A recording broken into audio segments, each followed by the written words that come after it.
Alright guys, we finally got the new episode of Peacemaker Season 2, Episode 2, and it is another banger. Banger after banger, DC has been delivering to us. I did not think they can keep the momentum going, but they are.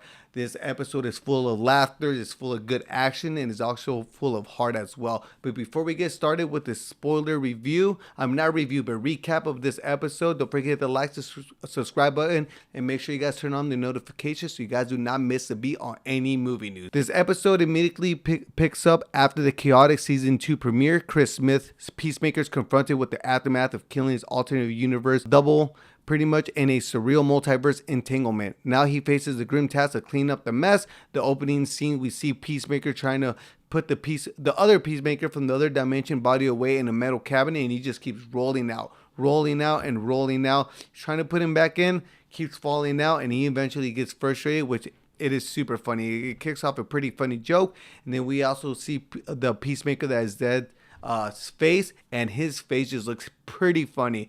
One eye is wide open, the other eye is kind of covered by the Peacemaker helmet because it is a little uneven, and it's just hilarious. It's in my thumbnails. You guys probably seen this picture all over the internet, and it's full of laughter, guys. I could not stop laughing for a good 3 minutes.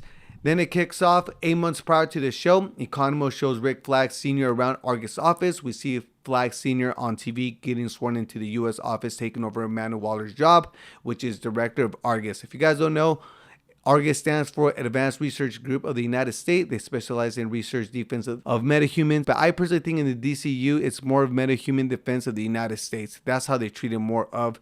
Flag Sr.'s first move once he becomes the boss is he wants a full report of his son's file on his table. That was his very first thing he wanted because Amanda blocked the files to Rick Flag Sr., so he didn't really know the full story, but it sets up a really good revenge story against Peacemaker. I think it's very well set up and it's very heartfelt too as well, which I think there's two sides of the coin when it comes to this situation.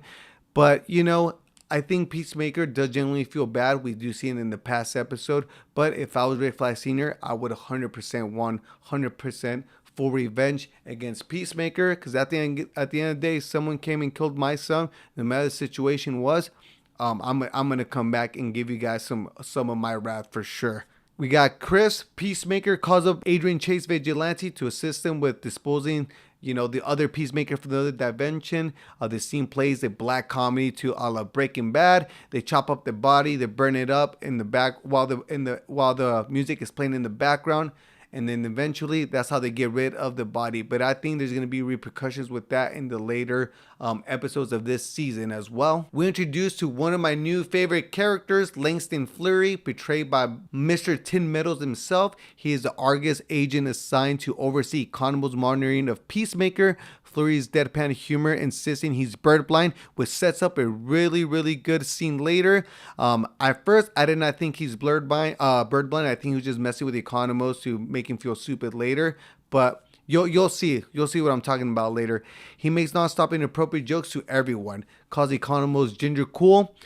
Fleury thinks Adebayo is hot and makes inappropriate remarks about her, but has no idea that she's a lesbian, which is pretty funny, and I'm not gonna lie, it's very, very hilarious. He also has this scene where he is rubbing Economos' back as Economos is just looking at the monitor, and it is super hilarious. All his jokes are on point. He's non-stop jokes, but they're pretty good. Everything doesn't feel like it's just a joke after a joke. He tells Economos that he was playing with all the Pokemon while he was having sex with a whole bunch of hot girls back in his day, which I think is such a great joke. The way he delivers it is spot on, which sets up things in the post-credit, which is you should definitely stick around and watch the post-credit scenes because they're pretty funny too as well. Ads tells Peacemaker he was sent by Sacha Nordics, I can never say a name, from Argus because they don't trust Economos because of his past relationship with Peacemaker and the rest of the crew, and Senior knows he killed Flag Jr., which now Peacemaker is more on the edge. We also have the core group, Chris, Adebayo,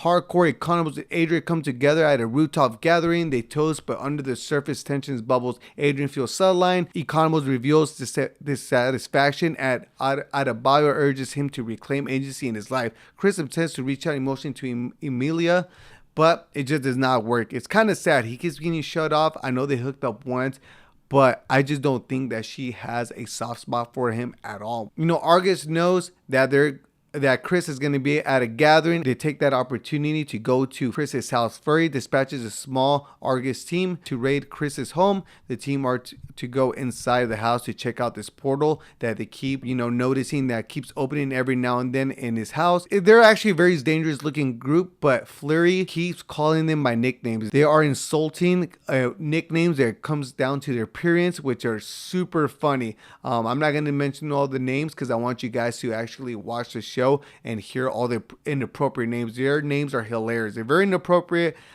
borderline a little racist, but it's super funny. It is super, super funny. That's when Eagly pretty much steals the show. He comes in and shows how badass he is. He fights them all off violently, ferociously, comically, with precise fighting skills. Against Argus, Flurry is about to shoot Eagly, but now when he starts saying, "Oh, I'm bird blind. I cannot see how big this bird is," and that's when you actually know he was not playing around. He's actually bird blind, which it was so hilarious because Eagly's attacking one of the agents, and he is right in front of Eagly, and I'm thinking, dude, he's about to shoot this bird, and he cannot because the bird is kind of flapping his wings. He does not know how big this bird is, and it is such a funny setup for the joke. But I thought that was really great writ. And then the show pretty much ends off with Chris, going back to his house. He's pretty drunk. He's stumbling everywhere. We've all had those nights. He shows up to the house, and then you start to think, why is he not complaining about the house being all wrecked up, and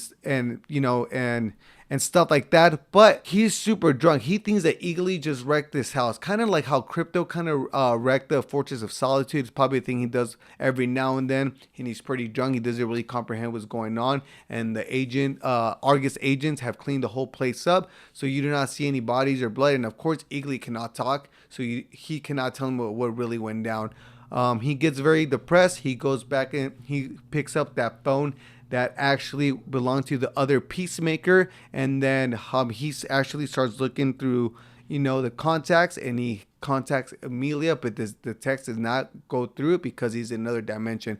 He goes into the other portal, and then he starts to have this goes into this the portal door, goes to the other dimension of the other Chris, and you can just tell he's gonna want to pretty much contact Amelia and trying to hang out with her. He does text her, and he does get a text back from her saying, "Hey," with a broken heart, and it just kind of sets up the future. But he's pretty drunk. He starts to fade away.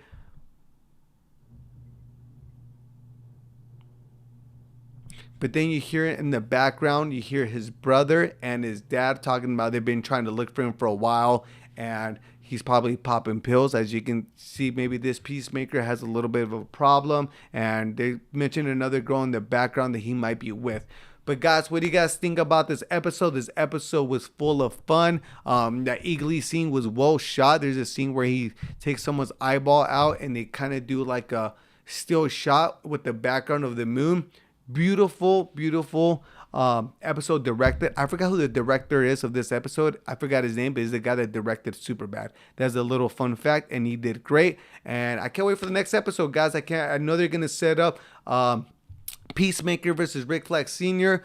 We're gonna have Peacemaker eventually. I think they're gonna find out about the Peacemaker from the other universe, and the brother and the dad are not going to be happy about it. I think Peacemaker is going to have his hands full coming in the future. So let me know what you guys think about Peacemaker episode 2. DC is cooking. I heard there's going to be big cameos coming towards the end of the show, end of the season, and I can't wait what they have in store for us. But that is it for my recap of Peacemaker season 2. I will see you guys later. Peace.